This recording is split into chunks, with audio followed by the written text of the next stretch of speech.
fonezinho de gravação, mas agora foi. Ah, boa noite, pessoal. Eu sou a professora Késia. Desculpem o contratempo aí no início, as confusões de link e tal. Acho que a gente conseguiu resolver a tempo. O pessoal vai chegando conforme conseguirem acessar. E aí, a ideia de hoje, tá?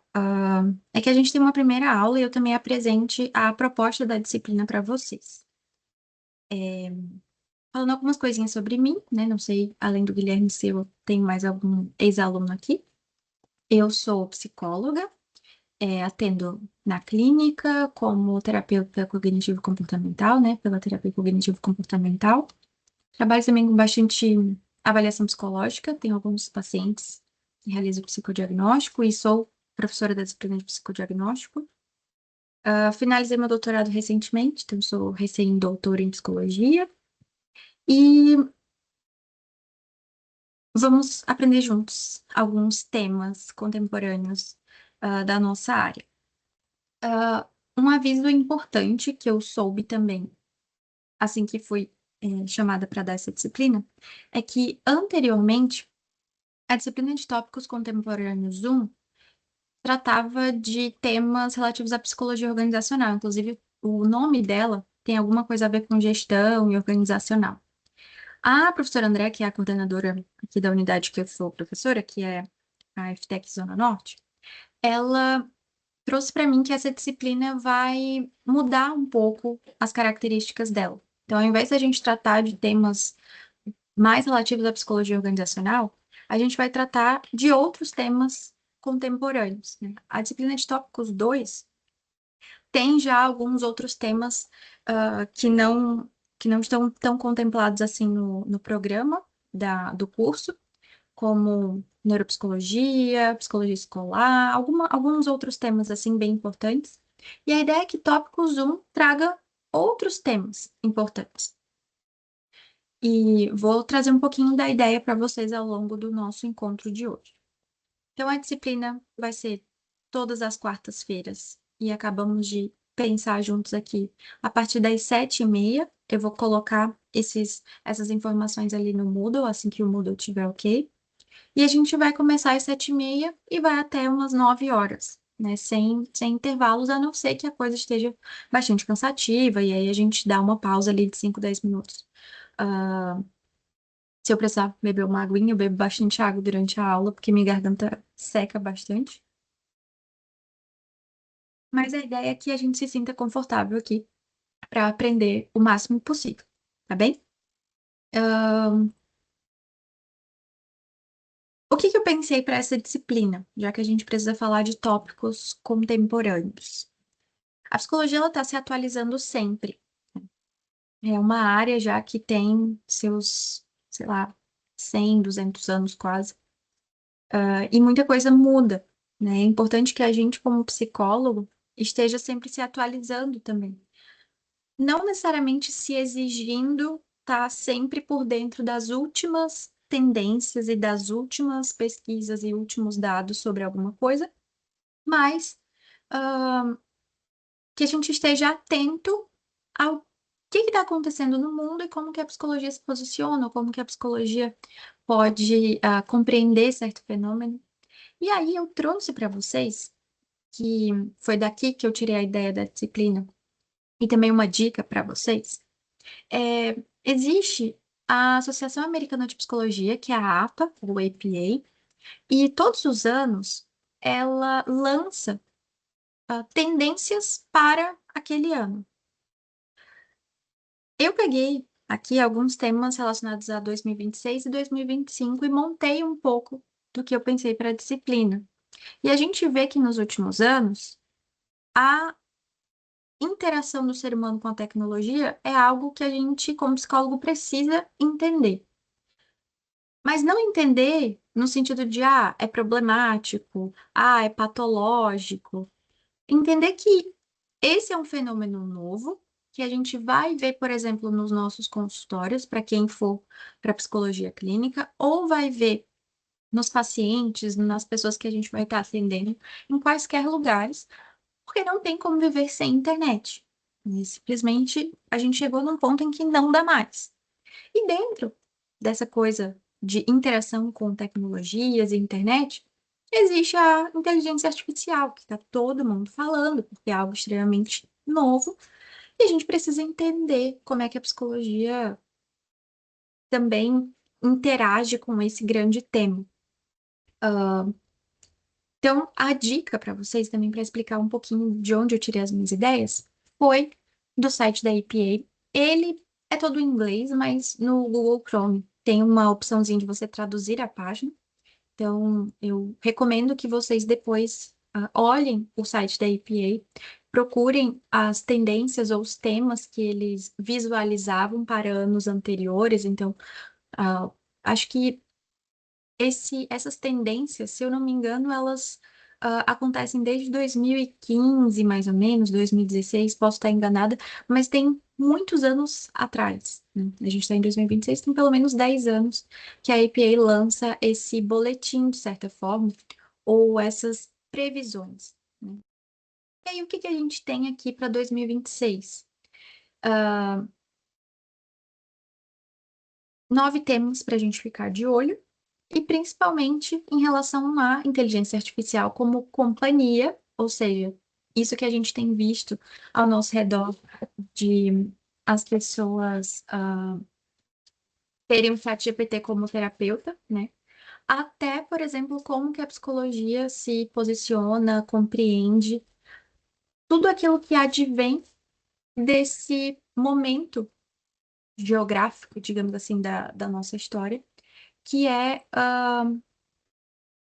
mudanças climáticas, né? Pessoal, alguma coisa aconteceu e alguém meio que tomou o controle da minha apresentação.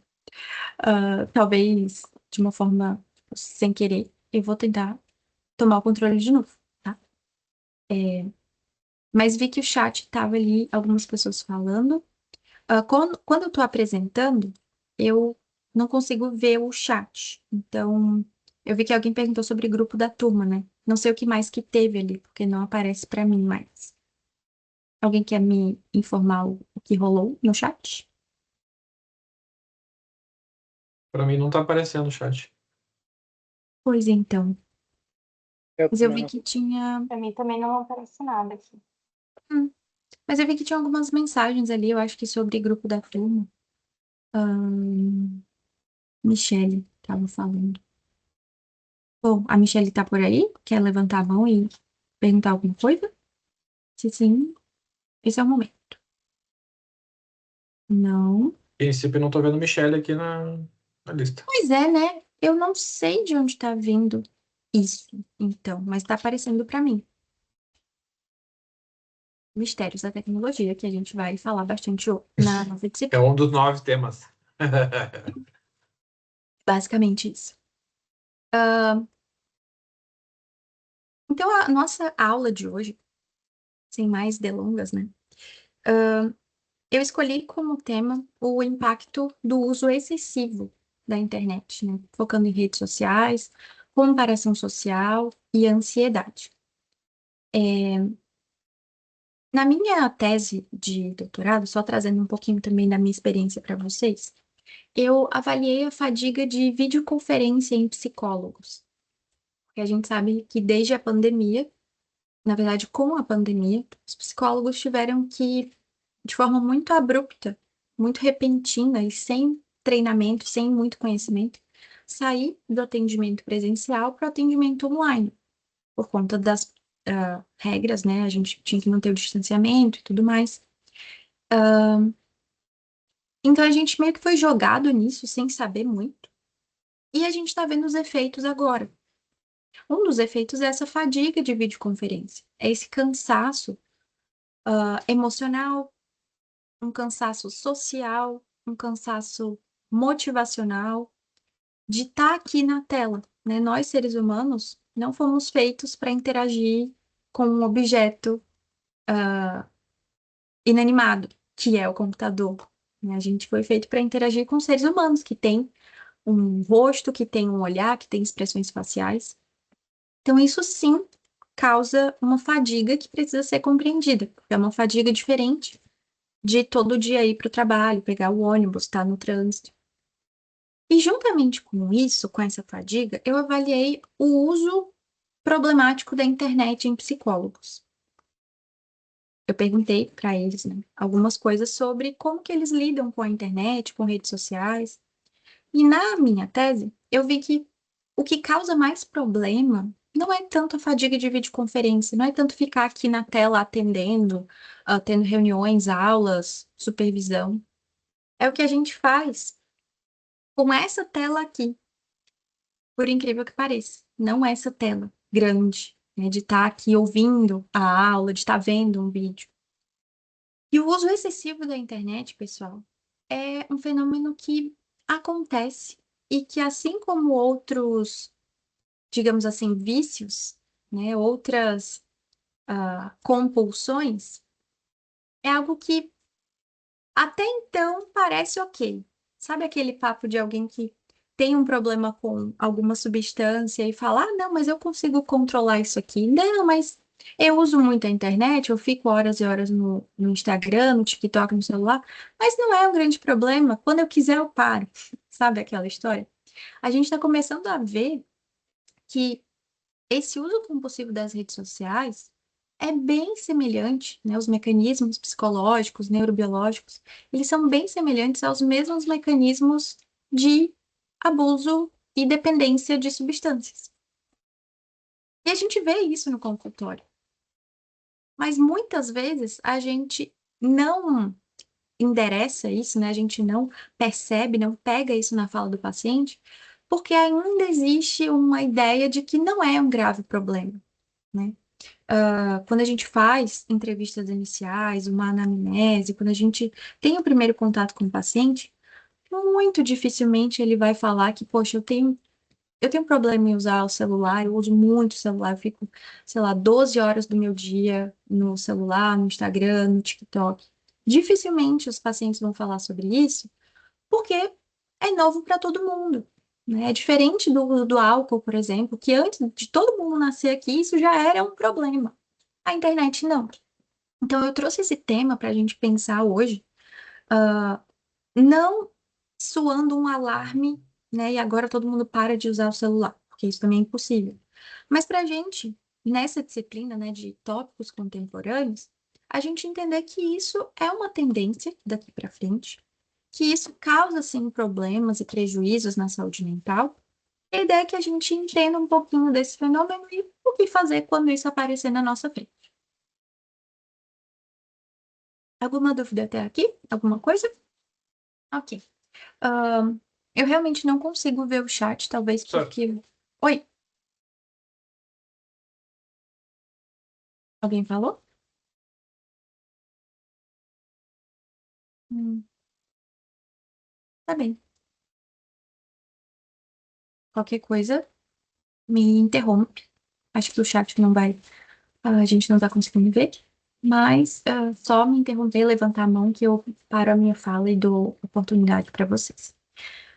Vamos fazer a seguinte reflexão, gente. Se você inclui o celular na sua rotina de sono, ou seja, se você primeira coisa que você faz ao acordar é olhar o celular. E a última coisa que você faz antes de dormir é olhar o celular. Se você checa as notificações várias vezes no dia, sempre naquela ansiedade, naquela expectativa de receber uma nova mensagem, de ver uma notificação, se você deposita uma importância muito grande na quantidade de comentários, de reações, de curtidas nos seus posts das redes sociais, se você acaba se dispersando quando está fazendo alguma tarefa, seja uma tarefa doméstica, seja uma tarefa intelectual, ou se você acaba procrastinando porque está usando o celular, isso pode significar que a maneira como você faz uso dessa ferramenta pode trazer prejuízos à sua saúde mental.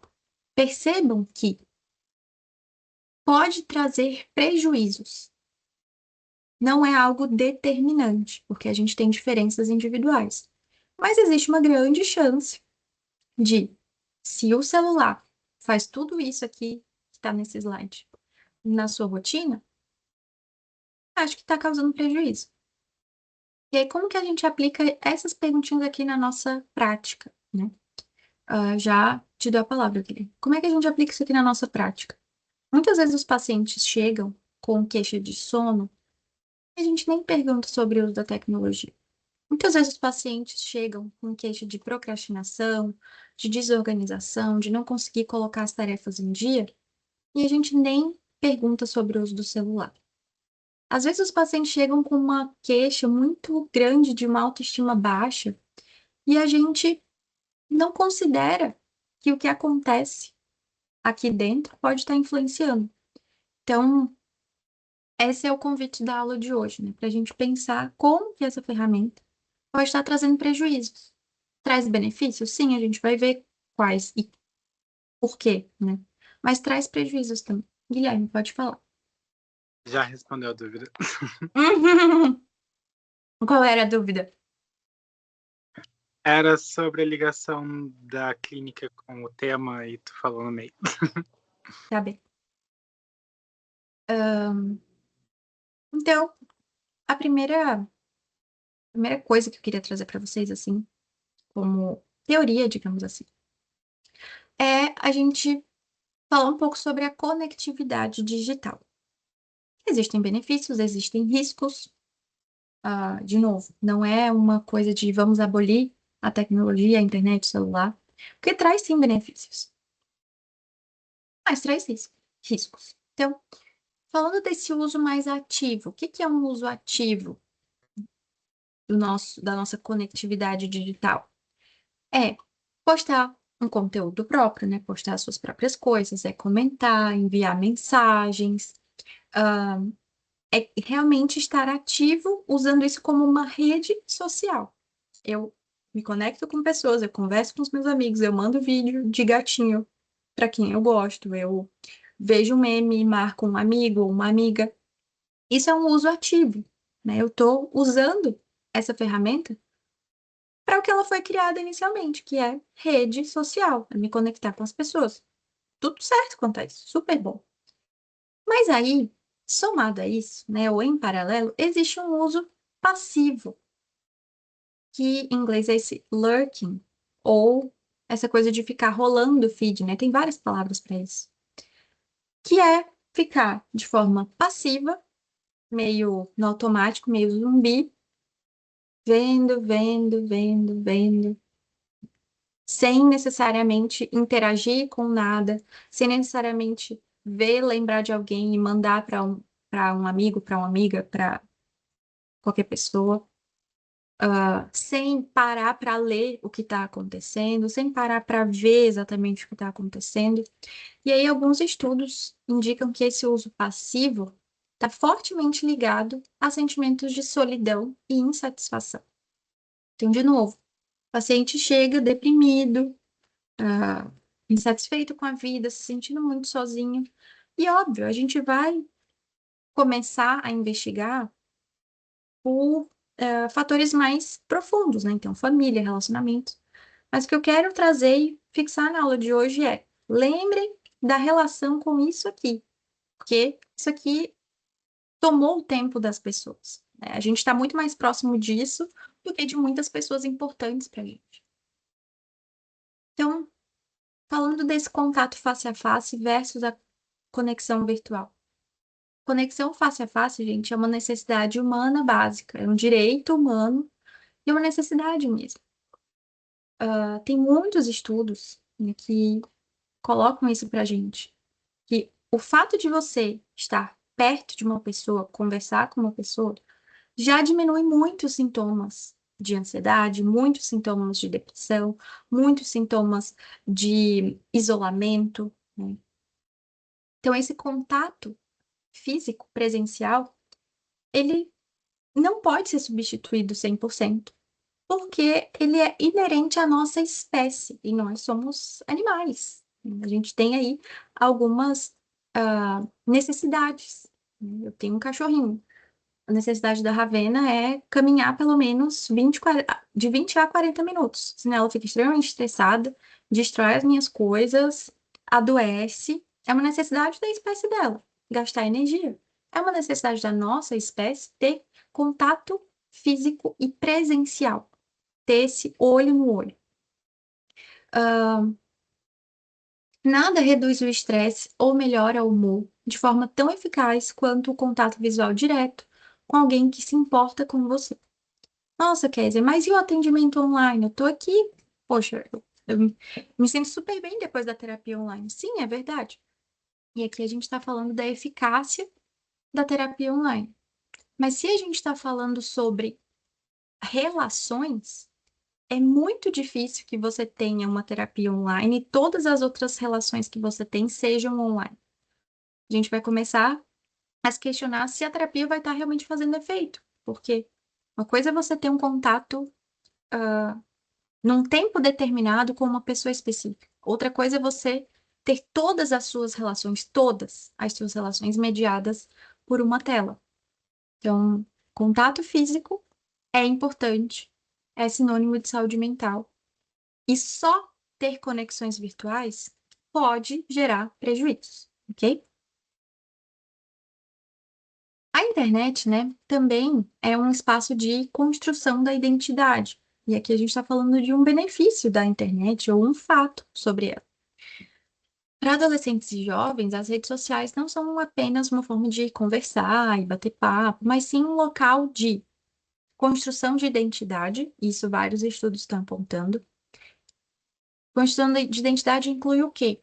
Experimentação e expressão, mesmo que no meu mundo real, porque está tudo muito perigoso, eu não experimente tanto, eu não me expresse tanto, na internet eu consigo fazer isso.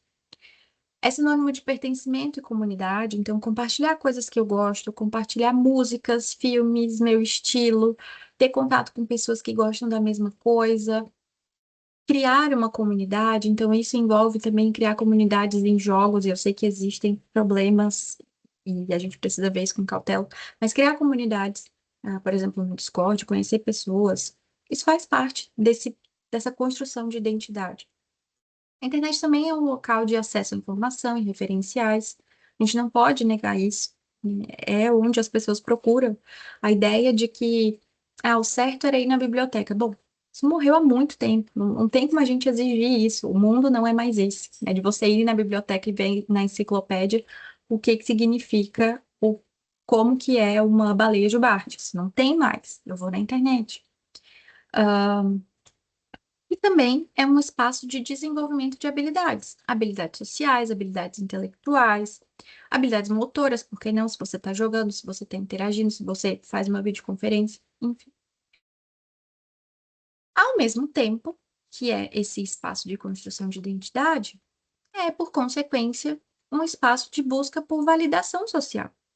Também uma necessidade humana. A gente tem necessidade de ser validado pelos nossos pares, porque, de novo, a nossa espécie tem essa característica de estar em grupo e não só isolados em pequenos cubículos, como eu estou sem saber o nome do vizinho.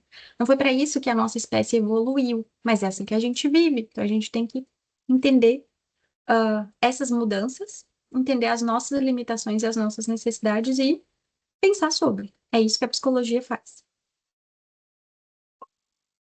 Mas aí acontece uma coisa dentro desse espaço de construção de identidade, de busca por validação, que é uma necessidade compulsiva dessa validação, uma necessidade compulsiva desse lugar de expressão, uma necessidade compulsiva desse lugar que me dá acesso à informação e me dá referenciais.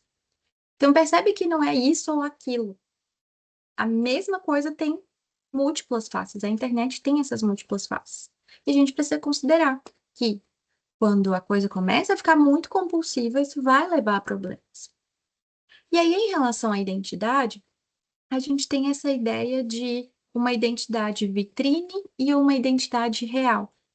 E a gente vê isso. Não estou reinventando a roda, né? Mas estou trazendo para vocês coisas que a gente vê que a psicologia já está de olho. O que é essa identidade vitrine? Bom, quando a gente olha o Instagram de alguém que tem, sei lá, 1 milhão e pouquinho de seguidores, como é que é o feed dessa pessoa? O que essa pessoa apresenta nos stories? O que essa pessoa posta? Né? Quais são os signos e os símbolos de status que essa pessoa apresenta? É uma identidade vitrine, até porque se eu tenho 1 milhão de seguidores, hoje em dia a gente sabe, provavelmente é alguém que tem como trabalho a publicidade, que a própria imagem dela é um produto. Então ela vai vender algo, ela vai apresentar algo que é extremamente vendável, é extremamente desejável. Mas isso não acontece, pessoal, só com pessoas com milhões de seguidores, tá? É muito óbvio que a gente na internet queira postar os melhores ângulos, as melhores fotos e os melhores lugares. E a gente não vai postar a nossa louça, a gente não vai postar quando a gente acorda descabelado, com o olho inchado de chorar no dia anterior. A gente não vai postar isso. É um espaço, sim, de uma identidade vitrine. Mas o problema é quando isso é maior do que a nossa identidade real. Tudo bem a gente mostrar o nosso melhor ângulo nas redes sociais. Tá tudo certo, a rede social é para isso também. Mas o problema acontece quando não existe um senso de identidade real. E quando a gente fala de jovens, adolescentes, crianças que não eram nem para usar a internet, mas tudo bem. Quando a gente fala de pessoas que estão em formação, ser exposto a essa necessidade de uma identidade vitrine em detrimento da identidade real vai gerar problemas, né? E a gente vai ver mais para frente, não sei se na aula de hoje ou no próximo, quando eu continuar o tema, que a questão, por exemplo, de filtros do Instagram, essa questão de editar muito bem as fotos, da pose, e do ângulo e da onde colocar a mão e do que fazer na foto, colocar a nossa, se expressar de uma forma extremamente editada, quando eu não tenho uma realidade, quando eu não tenho uma identidade real, quando eu não sei quem eu sou mesmo, isso gera problemas. E a gente vai ver alguns desses problemas. Um deles é essa comparação social constante. Isso aqui acontece muito na clínica, principalmente com mulheres, tá? Nossa, tô muito mal, porque no dia em que eu fui demitida, fulaninha de tal postou que foi promovida. No dia seguinte, ela viajou para os Estados Unidos. Depois, o namorado dela pediu ela em casamento. E eu não tenho nada. Eu sou uma fracassada. Comparação social constante. A comparação social, gente, acho que eu vou abordar isso mais na frente, é um fenômeno humano. Não é errado, não é patológico, não é algo disfuncional. A gente se compara mesmo. Porque, de novo, isso faz parte da nossa espécie. A gente nasceu para se desenvolver em grupo e, obviamente, a gente vai olhar para um e para outro e vai ver, o nariz dela é mais bonito. O meu não. Nossa, ela é mais alta que eu. Eu não sou. Poxa, eu queria ter o carro do fulano. Isso é normal. O problema acontece quando a comparação social traz prejuízos na autoestima, na saúde mental, no desenvolvimento pessoal. E a rede social é um local de comparação social constante, porque você está vendo sempre as vidas editadas das pessoas. Esse é um papo que, para além da psicologia, acho que todo mundo já conversou isso em mesa de restaurante, mesa de bar. E a psicologia, que bom que tá vendo isso também, tá vendo esses fenômenos. Para além da comparação social, existe essa ansiedade pela validação externa que está conectada ao que eu falei ali no início de checagem de curtidas e essa expectativa de mensagem, essa expectativa de comentário. Para jovens e adolescentes que estão em formação, estar muito exposto a esse contexto da internet provoca, inevitavelmente, uma ansiedade por essa validação dos outros. Por um comentário de, meu Deus, como você tá gata. Ou, meu Deus, como teu shape tá legal, etc, etc. Quando a gente tem uma identidade real fora das telas, a gente consegue ter uma perspectiva diferente dos comentários. A gente consegue não ter os comentários como o fundamento da nossa identidade, mas como um adicional. Ser elogiado é muito bom. Todo mundo merece ser elogiado. Isso faz parte também de saúde mental. Mas eu depender e ficar muito ansioso para que as pessoas me vejam e comentem e, e digam que eu existo, é um problema. Para além disso, a gente tem um fenômeno que é um pouco mais social, que é essa questão das bolhas que acontece nas redes sociais e uma possível radicalização para alguma ideia específica. E aqui eu não falo, pessoal, só de política, tá? Eu falo de qualquer coisa, inclusive briga por diva pop. Porque a gente está falando de novo aqui de um recorte de adolescência e juventude. Quando a gente está nas redes sociais, o algoritmo é feito muito para isso, existe esse afunilamento. Eu vejo o que eu gosto. E se o algoritmo entende o que eu gosto, eu fico só em contato com aquilo. E quando a gente fala de alguém que está em formação de identidade, sem essa diversidade de ideias, essa diversidade de perspectivas, sem o contato com pessoas diferentes, a gente também pode estar caminhando para um futuro com prejuízos na saúde mental. Porque, de novo, eu não tenho uma identidade de base, eu estou construindo a minha identidade com tudo isso aqui permeando. Então, fica aí a, a, a dica, né, para quem quiser atender adolescente, quem quiser atender jovens adultos, compreender que isso aqui faz parte, né? E falando até de adolescência e jovens adultos, atualmente tem uma discussão bem forte, assim, sobre quando finaliza a adolescência, né? Até então, até o que a gente sabe e como o nosso mundo funciona, é até os 18. Mas tem muitos estudos que falam, na verdade, que a gente pode considerar a adolescência até os 25, que o nosso córtex pré-frontal está se formando ainda. Nosso córtex pré-frontal é essa areazinha do cérebro responsável pelas nossas decisões, por esse olhar de perspectiva, então entender que ainda que eu goste de A, eu consigo conviver com B, e isso me livra de ser radical em uma ideia ou outra. Então, quando a gente fala de desenvolvimento humano, a gente precisa entender que isso também está em mudança, é um dos tópicos contemporâneos. Não sei se na outra disciplina estão falando sobre isso, mas essa revisão das etapas do desenvolvimento, elas estão acontecendo na psicologia, e é por isso que na aula de ontem, não sei se tem alguém que estava na minha aula de psicodiagnóstico, eu falei e vou repetir que psicólogo precisa ler, psicólogo precisa estudar. E ler e estudar não é ouvir vídeo de YouTube e nem vídeo de Instagram, apesar de terem muitas coisas legais. Ler é você literalmente abrir um site ou abrir um livro, ir em algum artigo, ler palavra por palavra, exercitar esse pensamento crítico, adquirir informações de outras pessoas de uma forma um pouquinho esforçosa. Aí sim a gente vai estar sendo um psicólogo competente. A gente vai estar treinando as nossas habilidades de pensamento crítico e de compreensão do mundo, tá bem? Um outro aspecto teórico que eu queria trazer para a gente refletir. Nossa, tá me dando um pouquinho de calor. Daqui a pouco eu vou pedir 2 minutos para ligar o ar-condicionado.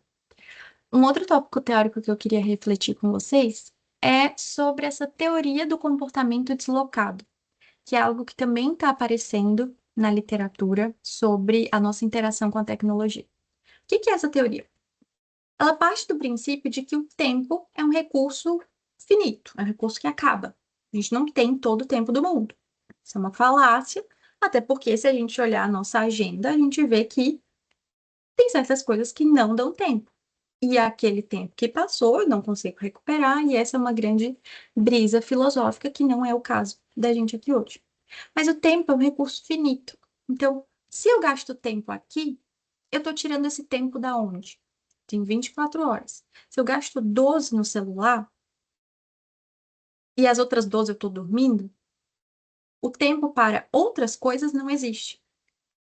Essa teoria sugere que o tempo gasto em comportamentos sedentários, como esse uso passivo das redes sociais, desloca ou ocupa o lugar de atividades que efetivamente protegem a saúde mental, que são os nossos fatores protetivos. E aí eu vou ter que ser um pouquinho chata, né? Mas é aquele papo que a gente sabe, que a gente fala para os nossos pacientes, mas que muitas vezes a gente não aplica. Ao escolher a conexão digital que é mais fácil, para aliviar o tédio ou para descansar, uma pessoa muitas vezes abre mão de outras formas mais saudáveis e eficazes de gerenciar o seu humor e melhorar a sua saúde física, geral, mental, e etc. E aí, o que que acontece? Quais são esses fatores protetores? Algumas coisas que a gente falou. Interação social face a face. Eu sei que a gente chega em casa, muitas vezes e muitos dias da semana, exausto socialmente. Quando vocês atenderem, para quem quiser ser psicólogo clínico, no final de um dia de atendimento, você, sei lá, atendeu 10 pacientes, a última coisa que você quer falar é abrir a boca e olhar para alguém. Tá tudo bem. Essa não é a única forma. Mas é preciso que a gente saiba que essa interação social, e não necessariamente verbal, ela é protetora para a nossa saúde mental. E ela, de fato, gerencia e é uma ferramenta eficaz para o descanso ou para essa recuperação depois de horas de trabalho intenso. Então, interação social face a face é, às vezes, ficar sentado lado a lado com alguém que você gosta. Seja alguém da família, seja um amigo, mas ter esse contato. Nosso organismo, né, nossa mente, ela não funciona só com comandos verbais, funciona com presença também. Então, essa presença física, ela pode ser mais interessante do que ficar passivamente no celular. Aí vem a dúvida, quer dizer, ir ficar do lado do namorado ou da namorada vendo o celular juntos, funciona? É uma excelente pergunta. E eu diria que é uma redução de danos. Depois do trabalho, você ficar ali deitadinho no sofá, cada um vendo o seu feed, eu acho que é uma redução de danos. Mas, ainda assim, está tirando tempo de outras atividades que podem ser mais interessantes. Por exemplo, o próprio sono e o próprio descanso. Atire a primeira pedra quem nunca falhou na higiene do sono, que é desligar todas as telas, pelo menos uma hora antes de dormir. Tá tudo bem, pessoal, é todo mundo ser humano, tudo certo. Mas é aquela velha história de se a gente sabe que é o certo, por que que a gente não faz? Então, vamos pensar sobre isso. Não é, de novo, assumindo uma perspectiva taxativa de rigidez, mas é entender que isso é real, que isso existe e que isso tem efeito. E aí cabe a cada um escolher o que quer fazer. Na terapia também, principalmente na DBT, não sei se vocês já ouviram falar, DBT é a terapia comportamental dialética. Ela tem um dos princípios que é o tratamento é para quem quer viver, para quem quer melhorar. Se eu não quero melhorar, se eu não quero me tratar, se eu não quero viver bem, não adianta a gente ficar batendo, né, dando murro em ponta de faca. É uma escolha, ainda assim, ainda que dolorosa. Eu tô mostrando isso aqui para vocês porque tem efeitos e faz parte da nossa escolha, tanto como profissional, como quanto indivíduo. Então, ao invés de ficar ali no feed, a gente pode ter interações sociais interessantes, a gente pode efetivamente dormir ou descansar, a gente pode, precisa, é questão de saúde mental, ter atividades físicas, e eu entendo completamente que tudo isso aqui é atravessado pela mão invisível do capitalismo. Estou ciente, a gente precisa considerar isso também quando a gente está atendendo pessoas. Porque ainda que o tempo seja um recurso finito e que a gente fique ali no feed, tem realidades que não permitem que a gente faça algumas dessas coisas que são fatores de saúde mental. O meu tempo, quer dizer, não permite que eu chegue da faculdade e vá para academia. Primeiro, que a academia está fechada, segundo, que eu estou exausto. Eu entendo. Mas toma isso como uma nota mental para outro momento da vida quando você tiver tempo. Que tempo é finito. Então, muitas vezes eu vou ter que fazer uma economia. Vou ter que gerenciar o meu tempo que nem eu gerencio os meus recursos financeiros. Se eu penso, por exemplo, a longo prazo e faço investimentos e eu guardo ali na poupancinha do Nubank um dinheirinho para liberar daqui a 5 anos, tenha essas ideias também como investimento. E isso eu falo para os meus próprios pacientes, porque eu entendo que nem sempre a gente consegue fazer tudo o que é saudável. Também não é uma ditadura de ser saudável, porque isso também vai ali dentro daquela perspectiva da vida de vitrine. Então tá tudo certo. Contato com a natureza também é algo bem positivo e a gente cada vez mais subestima o simples fato de olhar para o céu quando tá azul, o simples fato de pegar um pouquinho de sol quando tá uma temperatura agradável, tipo outono. A gente ignora que olhar para uma árvore, uma floresta, uma mata, tem efeito. E, gente, realmente tem efeito. Tem estudos, eu li isso há muito tempo atrás. Quando eu estava na pandemia, eu fui tentar entender quais eram os efeitos, o que podia acontecer com todo mundo dentro de casa. E aí eu lembro que eu li alguns estudos sobre esse contato com a natureza, sobre como as informações chegam nos nossos olhos, são processadas pelo nosso cérebro quando a gente olha em perspectiva de profundidade. E isso é uma coisa sobre as telas também. Nosso olhar humano, nosso aparelho visual, nossos órgãos não foram feitos para ficar olhando nessa distância estática. Eu olho a tela, tem uma profundidade aqui. Quando eu vejo a vida real, existe profundidade, existe contraste, existe uma coisa tridimensional. E a gente foi feito para isso. Se a gente perde isso, a gente está se prejudicando, literalmente. E a gente está começando a ver os dados sobre isso. E uma outra coisa que é o sonho de todo mundo, pelo menos é o meu hoje em dia, que é ter tempo para tédio. Eu não tenho tempo para tédio, pessoal, não sei vocês. Eu não consigo ficar entediada, porque tem sempre alguém me chamando aqui para fazer alguma coisa, principalmente trabalho. E quando eu tenho tempo, tem tarefas domésticas, tem o meu cachorro, tem o meu namorado, tem a minha família. Então, isso aqui é um dos fatores que vão combater os efeitos nocivos de um uso excessivo da internet. Mas não é algo obrigatório, é uma possibilidade, é uma opção que a gente tem.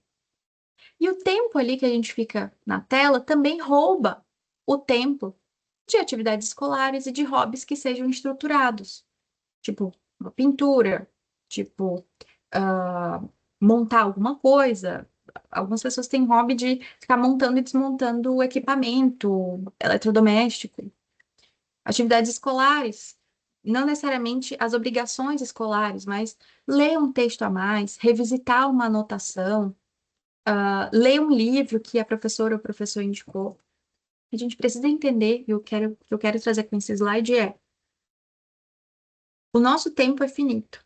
Então, quando a gente está usando o celular 5, 10, 12 horas, a gente está roubando tempo de outras atividades. Sabendo disso, a gente pode direcionar uma escolha. E é essa a ideia. É direcionar, ter ferramentas para direcionar e intervir nesse mecanismo que pode ser prejudicial. Chegando num tema que também ele está sendo bastante falado, que é essa descoberta recente sobre o ciclo da dependência da dopamina que eu falei ali no início da aula, né? Os estudos começam a nos dizer que essa compulsão, essa dependência tecnológica ativa os mesmos mecanismos e o mesmo, ah, enfim, ativa o nosso cérebro de uma forma muito similar a uma dependência de substâncias químicas. Porque, enfim, ativa redes e sistemas de recompensa. Eu não vou dar aula de neurofisiologia aqui, de anatomia, não vou fazer nada disso. Vocês têm uma disciplina que eu ouço falar muito bem. Mas o fato é que é bom. Tá na internet é legal. Ver os stories dos amigos é prazeroso. Ver vídeo de gatinho, agora os vídeos do macaco Punch, meu Deus, ainda que doa o coração, é muito fofinho. E tem ali uma coisa de eu quero ver mais, eu quero ver de novo, eu quero que apareça. E isso libera dopamina, que é esse neurotransmissor do prazer, da euforia, da alegria, de coisa boa. Mas existem outras coisas na nossa vida que liberam dopamina.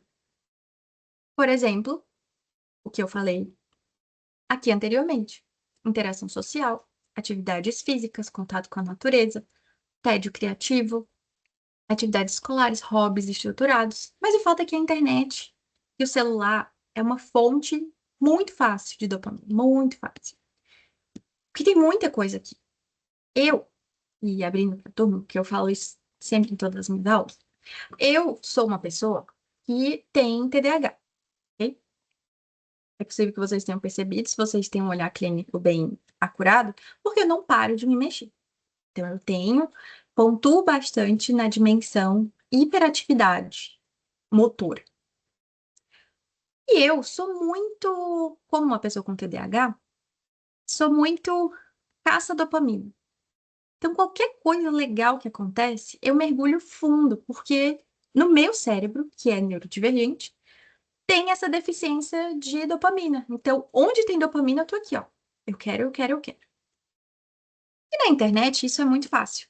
Então, ligando ali com a nossa realidade, com a possível realidade de vocês como psicólogos clínicos, avaliem, pense, investiguem, considerem o uso de internet, o uso excessivo de redes sociais em pacientes que têm um cérebro neurodivergente. Porque provavelmente isso aqui pode estar produzindo prejuízos ou pode estar sendo mais um fator de desorganização, ou mais um fator de piora da saúde mental, ou mais um fator de prejuízo funcional. Então, a cada curtida, a cada compartilhamento, a cada coraçãozinho nos stories, a gente recebe dopamina. Nosso cérebro é inundado por dopamina. Isso é ótimo. Oi? Acho que alguém não tinha trancado o microfone. Sem problemas, acontece. E aí, nas redes sociais, né, ou as redes sociais, elas foram criadas com este mecanismo de dopamina como moeda de troca. A cada curtida, a cada compartilhamento, a cada reação, isso desencadeia uma sensação de prazer na gente. Quem nunca postou um story? E eu tô falando quem nunca, mas tô falando pra mim.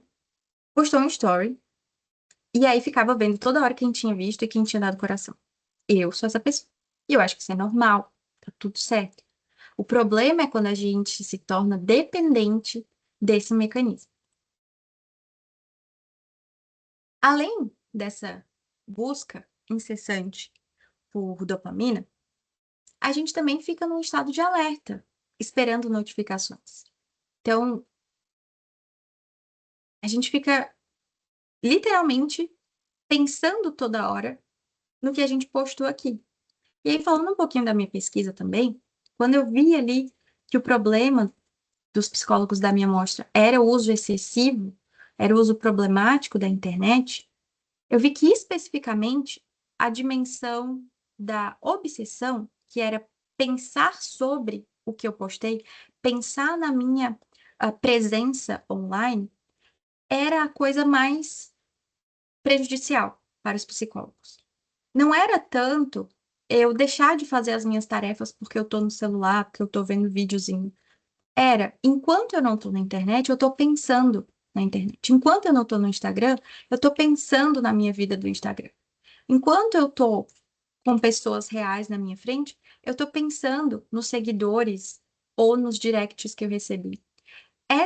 Esse envolvimento cognitivo produz esse estado de alerta e dificulta o descanso mental. Ainda que você esteja longe do seu celular, e também quem nunca passou por isso. Estou longe do celular e não consigo não pensar na mensagem que o fulaninho estava me mandando.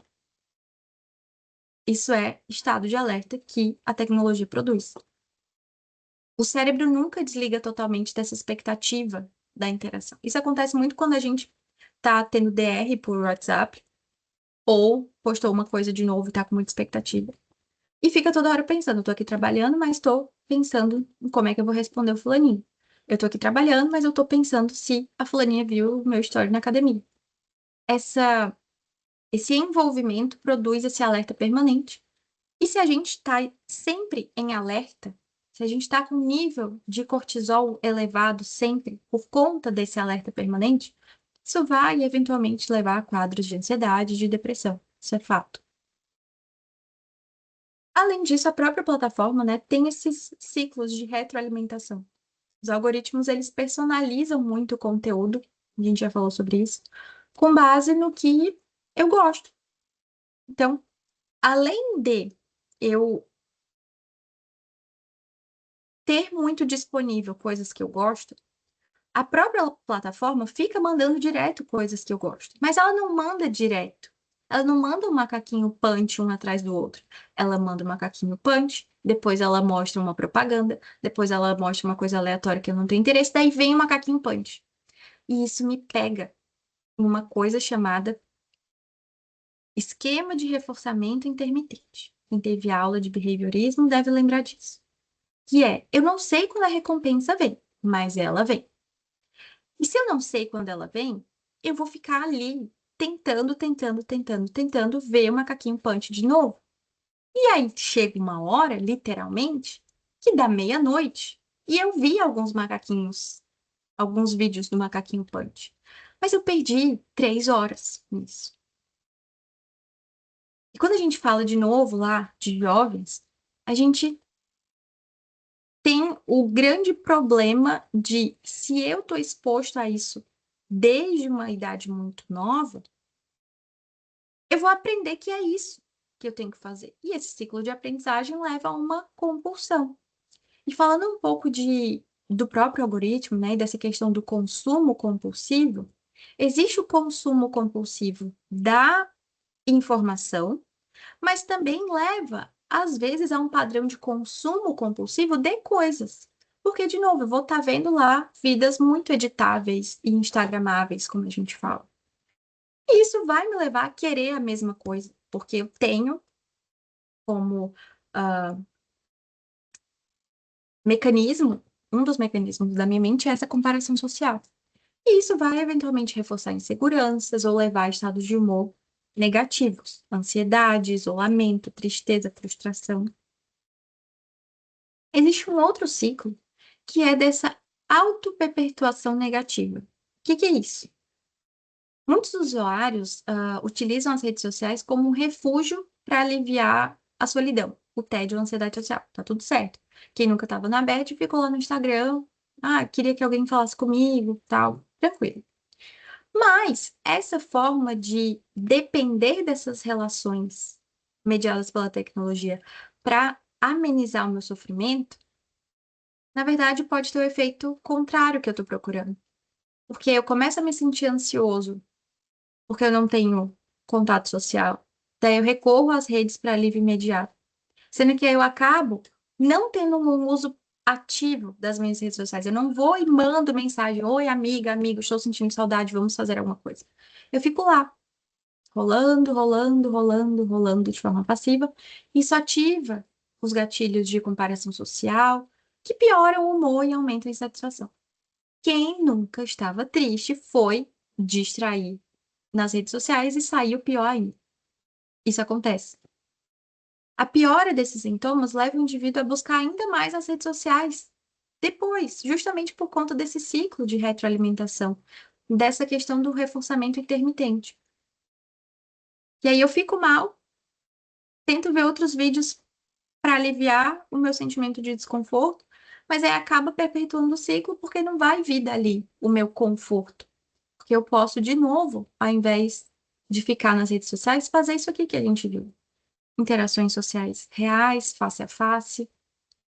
Não é esse slide, é esse slide. Interação social, face a face. Sono, descanso, atividade física, hobbies estruturados. Então, isso aqui são armadilhas da rede social. Não é uma coisa determinante. Mas se a gente está mal, se a gente está desconfortável, inseguro, com autoestima baixa, se comparando muito, talvez dar um tempo nas redes sociais seja uma ideia. É só uma ideia. Talvez viver o mundo real, sair um pouco dessa vitrine, possa, na verdade, nos fornecer uma outra perspectiva. Pessoal, como que a gente está até aqui? Se deixar, eu vou falando, tá? Mas quero saber como é que vocês estão. Se está tudo certo, se alguém tem alguma dúvida, algum comentário. Tudo certo, temas bem contemporâneos mesmo. É o que Ah, mais dá sentido. adorei. Bem contemporâneos. Beleza. Então, eu só vou pedir um minutinho para eu ligar o meu ar-condicionado, pois estou suando, porque é o TDAH. Começa a me mexer e começa a suar. Um minutinho.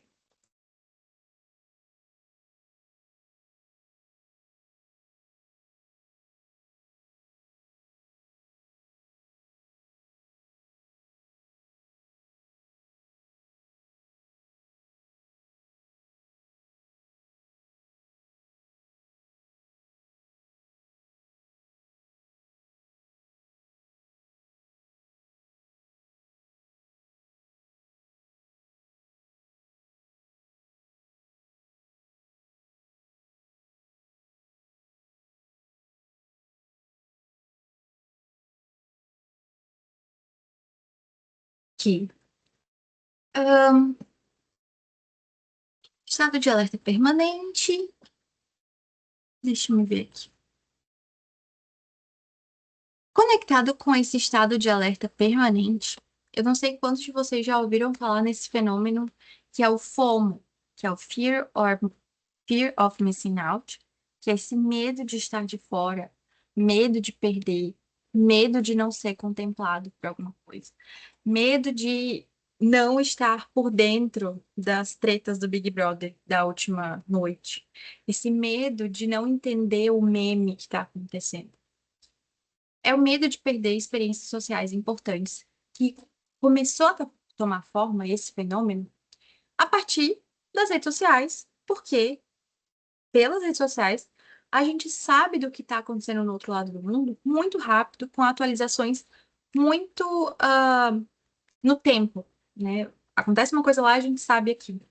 Então, essa ideia de, poxa, é tão acessível eu ter a informação e eu não tenho, causa uma experiência de medo de estar de fora, medo de perder esse momento que está todo mundo compartilhando, medo de não entender o que está todo mundo rindo. Como consequência desse medo, desse FOMO, a gente tem essa verificação compulsiva, afetando a concentração, o sono e as relações reais. Poxa, eu não posso não saber. Eu não posso ficar de fora. Então, eu tenho que saber tudo a todo tempo, cada atualização que acontece. O FOMO, ele começou a aparecer principalmente na pandemia, que foi o grande momento da nossa história, da humanidade, em que a gente teve um contato intenso, profundo, frequente com a tecnologia, porque era a única forma que a gente tinha de entender o que estava acontecendo no mundo.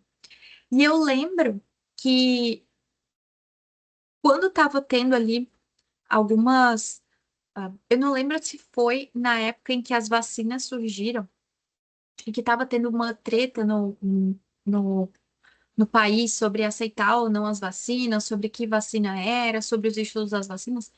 Eu lembro que era um grande caos na internet, de todos os lados, sobre que vacina era melhor, o estudo que saiu, o que fazer, o que não fazer, álcool em gel, álcool líquido, comprar papel higiênico, não comprar papel higiênico, olha só, acabou o papel higiênico, acabou a água do mercado. Então, como a gente não estava em contato real com as experiências, a gente precisava ou queria ter acesso ao que estava acontecendo pelo celular, pela internet. E aí, para não perder nada do que estava acontecendo, não perder um segundo de atualização, não ficar para trás na atualização, existia como forma de compensar isso essa verificação compulsiva. E isso acontece até hoje. Só a gente observar quando surge assim na internet grandes movimentos que afetam várias bolhas, né? Então, eleições, por exemplo, a gente fica ali sempre vendo informações a todo momento.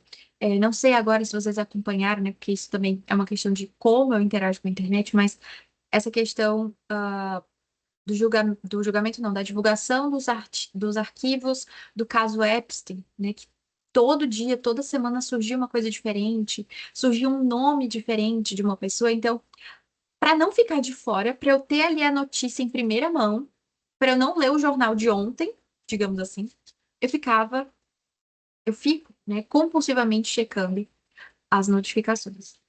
Mas não se engane, isso não acontece só com esses eventos grandes. Isso acontece muito, né? E é bem compreensível quando, por exemplo, existe um evento ou uma festa dos seus amigos, ou uma viagem, ou uma formatura, um aniversário, qualquer coisa assim, e por alguma razão você não foi chamado ou você não pôde ir. Quem nunca queria ficar acompanhando ali, story a story, foto a foto que estavam postando? Justamente para não ter essa sensação de que eu tô de fora, eu tô perdendo. Então, isso é humano. Contudo, traz prejuízos, porque a forma da gente compensar isso é a verificação compulsiva. Alguém ia falar alguma coisa? Acho que não. Deve ter sido a Ravena aqui que fez um barulho. Então, o FOMO é essa ansiedade gerada pela percepção de que os outros estão tendo experiências legais, relevantes, e que eu estou excluída, né? Então, desde não saber qual foi a treta do Big Brother do dia anterior, enquanto todos os meus amigos estão comentando isso no grupo do WhatsApp, até algo menor, que é tipo, eu não fui em um evento, não fui em uma festa, não sei o que está acontecendo, e tá todo mundo compartilhando as fotos e vendo e postando vídeos, etc. Eu tô falando, pegando esse recorte sempre de jovens adultos, porque é a faixa etária mais propensa, né? É a faixa etária, na verdade, com mais risco. E aí, quando a gente fala de adolescentes e jovens que estão construindo essa ideia de pertencimento, essa identidade, não participar de certas coisas é encarado como exclusão, né? E isso acaba afetando a ideia de si, a minha identidade. Então, eu nunca consigo ir nos shows que os meus amigos vão. Logo, eu sou excluído. Logo, eu sou isso. Logo, eu sou menor. Eu tenho menos valor. Isso se intensifica nessa fase do desenvolvimento em que a gente não tem uma identidade muito bem formada. Novamente, esse FOMO, ele alimenta esse alerta contínuo. E eu falo de alerta contínuo, pessoal, porque, Matheus, já deixo tu comentar. Eu falo desse alerta contínuo relacionado às redes sociais, porque é a forma que o nosso organismo, que o nosso cérebro, que a nossa mente tem de sinalizar pra gente que, opa, isso é importante. Então eu fico em alerta. Eu fico ali com nível de ansiedade elevado. Eu fico hipervigilante. Matheus, pode falar. Tu trouxe a questão da vacina, né? E antigamente, quando tinha essa questão da pandemia, né? Que se tu postasse qualquer coisa em relação à afeta, tu era muito criticado, né? Então tinha uma questão reversa, qual que hoje, né, não é visto como foi moldado, enfim, né? Que tinha essa questão, né, de se postasse, enfim, né? Tinha essa questão de empatia que era muito vista, né? Então tinha essa questão, né, de comportamental, se pode. Uhum, sim, sim.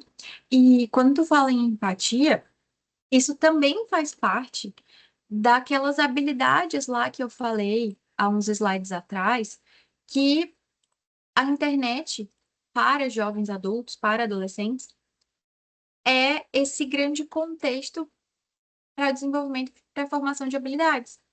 Não que empatia seja uma habilidade, mas empatia é uma característica que a base é inata, mas que se a gente não tem experiências e não desenvolve a nossa empatia, e não faz o exercício de empatia, não vai surgir do nada.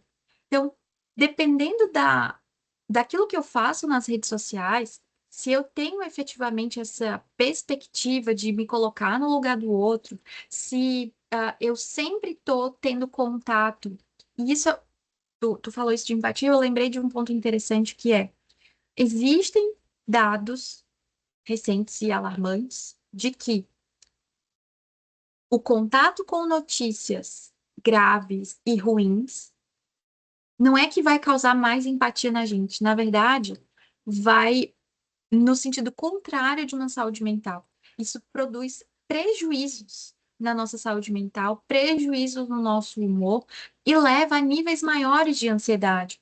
Se eu estou em contato ali no meu feed, só tem as notícias de guerra, só tem as notícias de como o governo está fazendo A, B ou C. Se só tem notícias, por exemplo, eu amo animais, mas se só tem feed, posts de abrigos, por exemplo, falando que estão precisando de ração, ou fotos de cachorrinhos ou gatinhos que estão com alguma necessidade especial, ou que estão passando, enfim, fome.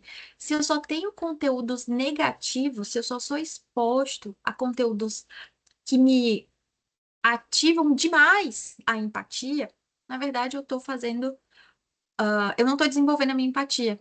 Eu estou me tornando muito mais sensível a certos estímulos que são difíceis e que não precisava tanto, sabe?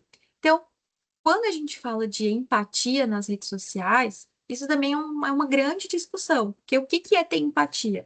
Muitas vezes as pessoas pensam que ter empatia é o concordar com tudo, e não necessariamente. É é uma habilidade que a gente tem de ver coisas que a gente não concorda, que nos ativam a empatia, mas também escolher o que fazer com aquilo. Então, muitas vezes a gente vê coisas na internet, né, ou passa por situações na internet que pegam ali num calo que a gente tem, ou numa ferida que a gente tem. Ficar exposto a isso, às vezes não é interessante para a própria saúde mental. Então, dar um tempo, botar um passinho para trás, sair um pouquinho, se expor menos, não necessariamente quer dizer que você não tem empatia, mas que você está tentando se proteger emocionalmente. Eu queria trazer essa questão assim, da empatia, porque ela é bem importante, né? E nas discussões assim, de internet sempre surge, a gente tem que ter empatia, tá? Mas o que é ter empatia também? Empatia, ok, mas a gente não precisa concordar com tudo e a gente não precisa estar exposto a tudo. A gente pode dar esse passo de autocuidado e entender quais são os nossos limites. Isso não quer dizer que a gente está sendo negligente com certa causa ou com um certo tópico. Alerta permanente, FOMO. Outras coisas sobre o FOMO, então. Distorção da realidade e autoestima. A gente citou autoestima bastante, mas o FOMO, né, esse medo de estar perdendo as coisas, alimenta a ideia de que os outros estão sempre se divertindo mais ou vivendo vidas melhores. É a ideia do a grama do vizinho é sempre mais verde, mais bonita e mais cheirosa. Quando a gente está passando por esse fenômeno, né, de medo de estar perdendo, de estar muito ansioso, de estar muito hipervigilante ao que estão fazendo e se sentindo, de certa forma, isolado, excluído, naturalmente a gente vai ver o que está fora como melhor e o que está dentro como pior. Sabendo disso, a gente consegue fazer esse jogo de pensar sobre o que eu estou pensando e ver que, na verdade, isso aqui é uma armadilha da minha cabeça, porque eu estou ansioso e tudo vai parecer muito ameaçador. Inclusive, as pessoas vivendo a vida delas, que às vezes nem é perfeita, porque a vida de ninguém é perfeita. Mas é natural que se eu tô mais para baixo, eu vou superestimar tudo que as outras pessoas estão vivendo. Parabéns, você é ser humano, todo ser humano faz isso. E saiba que acreditar nessa armadilha, cair nessa armadilha, vai, na verdade, produzir mais sintomas negativos. E isso leva a esse ciclo de insatisfação. Então, eu começo a ter um filtro mental. Eu ativo a minha seleção, a minha atenção seletiva, de certa forma. E eu começo a ver as coisas positivas, ver só as fotos das viagens, só as conquistas dos amigos, eu começo a ter um sentimento de inveja, eu começo a ver que, putz, faz anos que eu não viajo, faz anos que eu não tiro férias, meu Deus, eu não consigo comprar um celular novo e as fotos que eu tiro são péssimas. E acaba que isso aumenta essa sensação de que eu estou sob a ameaça de ser excluído e diminuir a minha autoestima. Quando, na verdade, a gente precisa sempre lembrar. O que a gente vê nas redes sociais é extremamente editado e editável. Ainda que eu poste uma coisa de super felicidade, eu posso apagar. E aí, anos depois, ninguém vai ver. Então, essa ilusão da grama do vizinho mais verde, ela é alimentada por esse FOMO. Existem também riscos físicos, e eu falo sempre do sono, pessoal, porque o uso das telas tem implicações em como o nosso ciclo do sono-vigília funciona. Se às 10 horas da noite, eu sei que é papo chato, mas é o que a ciência diz. Se às 10 horas da noite, se às 11 horas da noite, eu estou em contato com uma luz branca da tela ou uma luz azul da tela, meu cérebro, os meus olhos nunca vão entender que aquilo ali é de noite e que é hora de dormir. Que eu vou estar forçando a minha vista e eu vou estar enviando informações com luzes para o meu cérebro. E se tem um estímulo desse tamanho, eu tenho que estar acordado. Ah, Kézia, mas eu consigo dormir olhando o celular. Inclusive, já caiu o celular na minha testa um dia que eu estava dormindo. Ok, isso é possível. Eu também faço isso. Eu também, para vocês não pensarem que eu sou perfeita, que eu estou dando lição de moral. Também olho o celular assim que eu acordo. Eu também olho o celular antes de dormir. O problema é quando isso se soma com todas as outras coisas. O nosso sono deveria ser super protegido, tá, pessoal? O que a ciência diz? Proteja o seu sono para você viver bem, para a sua saúde mental funcionar, para a sua vida como um todo funcionar. Mas a gente sabe que é um negócio que vai meio capenga e a gente vai lidando com isso. Ok. Mas se eu tenho privação de sono por conta do uso das redes sociais, se eu tenho isolamento social, se eu não tenho relações significativas, se eu não tenho atividade física, se eu tenho uma carga de trabalho muito alta, se eu não tenho contato com a natureza, se eu vou somando cada coisa, aí a gente está se encaminhando para prejuízos, né? Para uma vida com prejuízos e insatisfação. Vai chover, não sei se vocês ouviram, está dando umas trovoadas. Em casos extremos, a ansiedade de responder alguém imediatamente, ou responder algum alerta, pode levar as pessoas a usarem o celular até em situações perigosas, enquanto dirige, ou enquanto está andando na rua.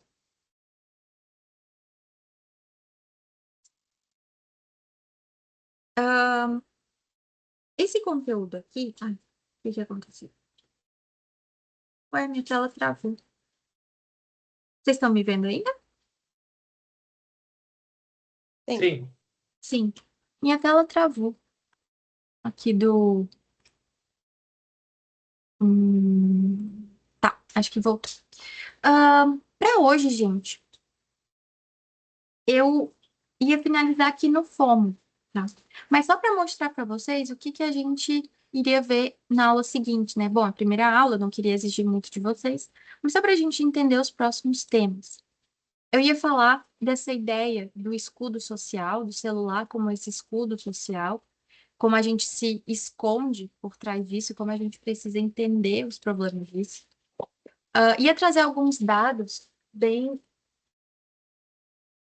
importantes de usuários brasileiros, né? O Brasil é um dos países que mais utiliza internet. Eu não sei se vocês estavam sabendo disso. A gente vai ver isso na aula que vem. Falando um pouquinho da comparação social, já que eu citei muito a comparação social, eu ia trazer o que é a comparação social e como é que isso funciona. Mas, por hoje, vai ser isto, ok? A gente se vê na próxima aula. Então, para quem chegou depois, a gente vai começar às 7h30 e aí a gente vai seguir até às 9h. Eu confesso para vocês, né, como eu falei ali de fadiga de videoconferência, de interação com as telas, que eu me canso, tá? Eu me canso rápido das telas, ainda que eu seja psicóloga e atenda aqui, mas é o acúmulo de interações com as telas. Eu prefiro atendimento, aulas presenciais. Então, o que eu vou deixar em aberto com vocês, tá bem? Vamos deixar esse combinado de a aula ir até às 9h, mas me permitam flexibilizar esse combinado dependendo do dia e das minhas condições físicas, mentais e sociais. Por que eu tô falando isso? Porque provavelmente vão ter dias que eu vou falar de 7h30 às 8h30 e vou precisar de um intervalo. E aí, ter um intervalo para a gente terminar às 9h, talvez eu pense assim, melhor fazer que nem na primeira aula, a gente termina antes. Mas eu não vou dizer isso que é uma regra, tá? Eu só quero que vocês me permitam que a gente combine isso de entender como é que está sendo tanto o andamento da aula em relação a conteúdo. Isso acontece às vezes na minha aula, eu falo muito conteúdo e às vezes a gente precisa ir mais devagar. Ou a gente vai até às 9h, dependendo se eu tiver tomado um energético às 6h da tarde, que às vezes acontece, a gente vai seguindo. De toda forma, as aulas vão ficar gravadas. Eu vou colocar ali no Moodle. Vou ajeitar o link para o pessoal que chegou depois, tá? Eu vi que tinham mensagens no Moodle. Não sei se alguém que mandou mensagem no Moodle está aqui, mas eu não conseguia abrir a mensagem para responder. E aí eu entrei em pânico total.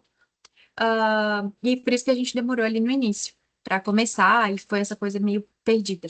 Mas prometo que é só a questão da primeira aula, de adaptação e etc, etc. Antes da gente finalizar, eu queria ouvir um pouquinho de vocês. Como é que está sendo? Como é que foi essa primeira aula? O que vocês acharam da minha ideia em relação aos conteúdos? Isso é importante porque os conteúdos eles podem ser editados também ao longo do semestre, dependendo do interesse de vocês. Porque eu montei esse tema pensando muito no que eu acho interessante. Mas pode ser que vocês achem, não queremos ouvir sobre isso, queremos ouvir sobre X, sobre Y. Então, eu queria, nesse momento, inclusive, deixar registrado isso para os outros alunos, né? Quando eles assistirem a aula gravada, também colocarem ele no Moodle, me mandarem mensagem.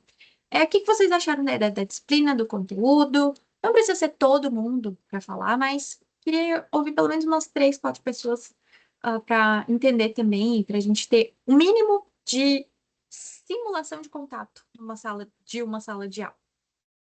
Essa é mais uma dúvida. Eu não cheguei a olhar ainda o plano de aula, mas pelo menos o sistema, o nome da disciplina é Tópicos Contemporâneos em Gestão de Pessoas 1. A gente vai entrar em gestão de pessoas ao longo do semestre? Perfeito. Eu comentei isso ali bem no iniciozinho da aula, mas posso repetir sem problemas, que é, essa disciplina tinha esse nome, gestão, nananana. Contudo, a partir de agora, né, essa disciplina, ela vai contemplar outros tópicos contemporâneos, não necessariamente questões de gestão organizacional. Eu, particularmente, tenho pouca experiência nessa área. Então, os conteúdos que eu pensei em trazer, os tópicos contemporâneos que eu pensei em trazer, são relacionados à minha experiência, tanto em avaliação psicológica quanto à psicologia clínica e coisas que eu fui estudando e pesquisando ao longo dessa trajetória. Mas aí, se esse for um tema de interesse da turma, a gente pode pensar em incluir, ok? Sem problema algum. Mas só te adiantando que era a disciplina de gestão de processos, nananã, mas ela não é mais, ok? Daí não sei se isso te frustra as expectativas ou se melhora as expectativas. Não, só entendimento mesmo. A ementa mudou ou é uma opção alinhada com a coordenação, só para eu entender? Tá. A coordenação me trouxe isso, Tá, e aí a mudança de ementa vai ser feita em paralelo, porque também estão mudando ementas de outras disciplinas entendi. dos É o cursos de graduação. currículo lhe mudou recentemente, né? Isso. Então, algumas ementas acabam aparecendo para os alunos do jeito que era antes, e a gente está fazendo essa mudança à medida que vamos vivendo. A mesma Entendi. coisa aconteceu, por exemplo, com psicologia cognitiva, que eu dei no semestre passado, que era uma coisa bem. O nome, inclusive, né, psicologia cognitiva, era bem processos psicológicos básicos, mas na verdade vai ser uma disciplina mais voltada para terapia cognitivo-comportamental. Psicologia cognitiva dentro dessa perspectiva da TCC. E aí a gente, como professor, está se adaptando, né, fazendo essa transição do currículo antigo para o novo. Entendi. Obrigado. Imagina. Então, gente, gostaria de ouvir alguns.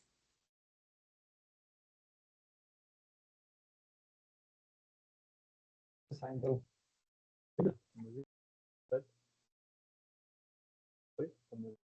Oi, eu vejo que teu microfone está aberto, mas eu não sei se eu Não consigo tá me te ouvir ouvindo? bem. Oi, testando, testando. Tá me ouvindo agora?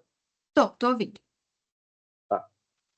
Eu achei bem interessante os tópicos, né? Acho bem curioso a parte do uso da inteligência artificial, né? Acho que é bem recente, tem crescido muito, assim, eu acho, né? De uma forma bem exponencial. Acho que todos os campos, assim, todas as áreas e faixas etárias, até inclusive.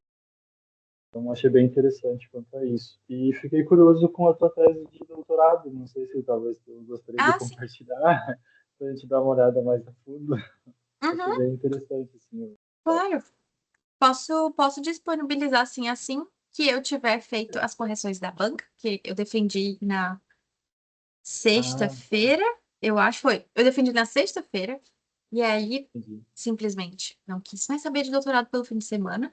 Comecei as aulas, então eu vou precisar corrigir algumas coisas, mas posso falar brevemente, assim, que é sobre fadiga de videoconferência em psicólogos, eu avaliei o uso excessivo da internet e também traços de personalidade. E em resumo, o que a gente descobriu é que o que aumenta a fadiga é aquilo que eu falei de pensar sobre a minha presença online e dois traços de personalidade em específico.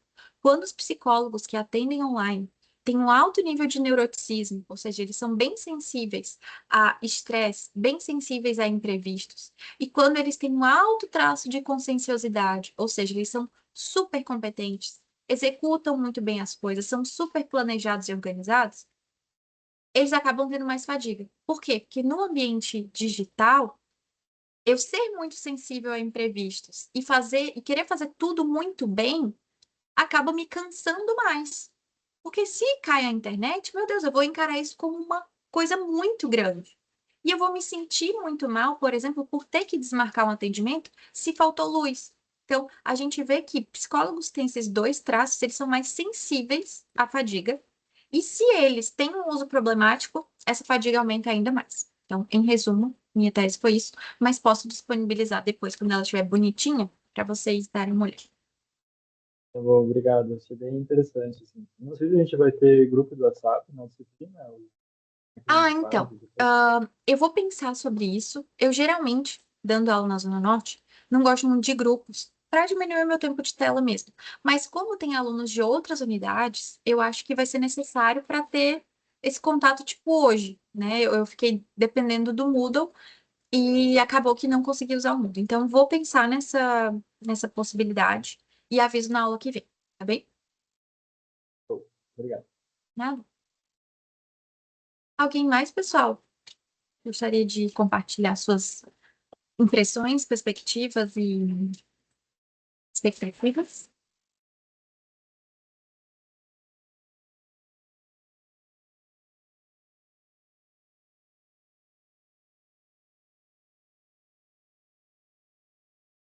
Alguém mais gostaria de falar alguma coisa?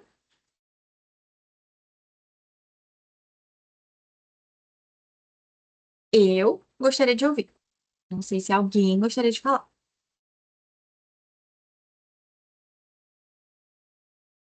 Eu entendo também que às vezes a gente está fazendo mais de uma coisa ao mesmo tempo e tá tudo certo. Mas tem alguém do outro lado ouvindo? Nem quando a gente manda mensagem para seres extraterrestres, né? Se tem alguém aí me ouvindo, mande uma mensagem ou reaja de alguma forma. Se não, gente. Oi, prof. Oi, Eduarda. Não acho que é a Desculpa, Sandra. Força. É a Ah, oi, Sandra. Sandra. É porque eu acho que a Eduarda ligou a câmera na hora que a Sandra ligou o microfone. Oi, Sandra. Eu não consegui acompanhar desde o início, que eu estava sem luz aqui na minha casa. Eu acompanhei os dois últimos tópicos, mas eu gostei bastante dos últimos tópicos que a gente viu. Eu já fiz a disciplina que era a 2, né, da antiga grade, e eu não sei se elas se complementavam ou algo assim, mas pegando uma visão da outra disciplina e dessa, que foi apresentada agora, eu acredito que essa aqui vai agregar mais em questão da psicologia mesmo, assim, né? E principalmente acho que para quem quer praticar a clínica. Uhum, uhum. Oh, que Minhas legal. primeiras impressões, assim, né? Olhando ali um pouquinho até o plano de ensino. Uhum. Ai, que legal. Então, entendo completamente, né? Não ter entrado na hora. Eu não entrei na hora, então tá tudo bem. Hoje tá todo mundo perdoado. E eu espero também, e aí, de novo, o que eu falei ali no início, ou no meio, não lembro. Que eu sou bastante aberta, assim, para a gente ir construindo essa disciplina juntos. Eu pensei nos tópicos olhando, né, o que que a Associação Americana de Psicologia colocou como temas tendência, né, e ainda assim fazendo algumas adaptações. Mas caso surja algum tema, né, que, sei lá, aconteça do nada durante o nosso semestre e que vocês tenham interesse, se manifestem e a gente inclui isso nas nossas aulas, tá?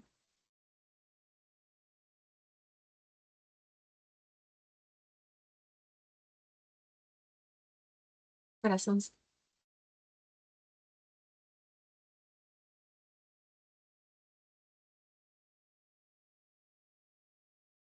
Alguém mais, pessoal, gostaria de me presentear com sua bela voz e seus comentários perspicazes, inteligentes?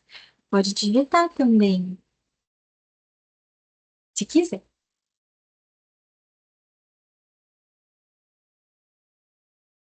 Bom, se não, pessoal, acho que podemos ir finalizando as nossas atividades do dia. Estamos aí na quarta-feira, amanhã ainda temos aula, sexta-feira temos aula. Vou organizar as coisas ali no Moodle, vou pensar sobre o grupo da turma e espero que o Moodle me ajude a me comunicar com vocês, que hoje foi caótico. Qualquer coisa vocês me avisem, eu vou colocar também a gravação lá. E até semana que vem, tá bem? Boa Tchau, noite. pessoal. Boa noite.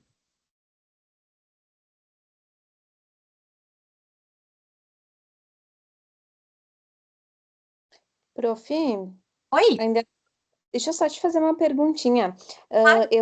Eu peguei 3 disciplinas na quarta-feira, uma presencial e 2 online, porque, enfim, a gente achava que ia ficar gravado e tal, e que a gente ia conseguir atender, né, essas 3 disciplinas.